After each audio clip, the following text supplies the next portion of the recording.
Alright, what's poppin'? It's your boy Big Rich from Queens, New York City, where we keep it busy.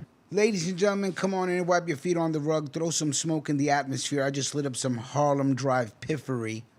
If you're not from New York, then I cannot explain to you what piffery is, but it's like Miami haze, but it's amazing, and it's a sativa, and it's good for your soul. Let's get right into business. Shout out to my homegirl, boss lady Harley Sicily, my man Frank Nunzi, my man Jimmy Dean, my man English Dave, my man Nino Brown, my man Greg from the northern borders, all my peoples. Let's keep it real. Let's get right into some business. Mob Turncoat Joe Deluca, who infamously testified against former mafia kingpin Frank Salemme, has died while in the federal government's witness protection program. The mob rat died of natural causes, a source confirmed. He was 83 years old. Deluca will be best remembered as the traitor who gave evidence against mob boss Cadillac Frank, the one-time boss of the Patriarca crime family of New England, in the 1993 killing by strangulation of a Boston nightclub owner. Patriarca, also known as the New England Mafia, the Boston Mafia, and the Providence Mafia, is one of the most infamous crime families on the East Coast of the United States.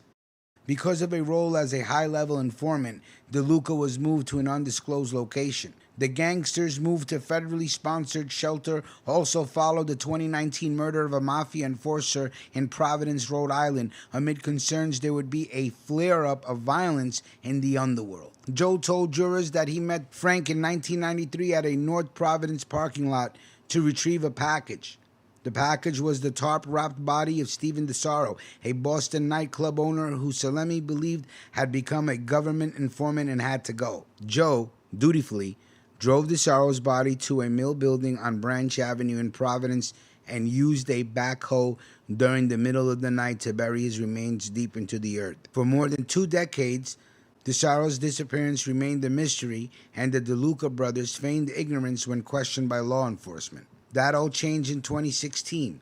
William Ricci, who owned the mill building, felt the squeeze from the feds after an illegal marijuana grow operation was discovered inside the massive brick structure. Ricci had something to offer. He knew where they could find DeSaro. For Bobby, this was a headache. Years before, in what's called a proffer session, Bobby was told to come clean about every underworld deed he knew about if he wanted to be spared significant prison time in a 2011 crackdown of the New England mob.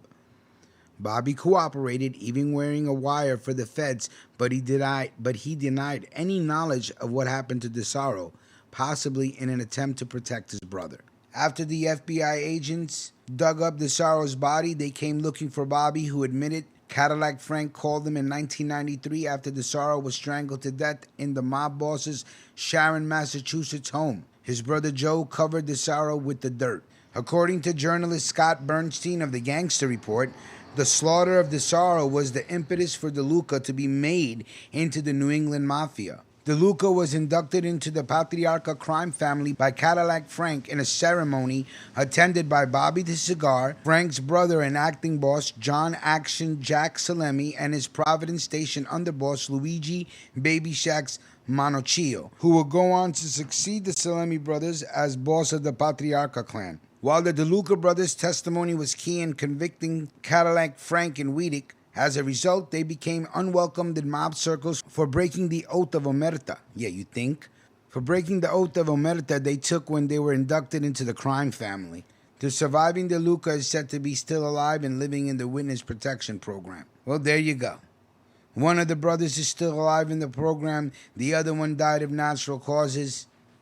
A disgracia is what I say. But we had to conduct the business nevertheless.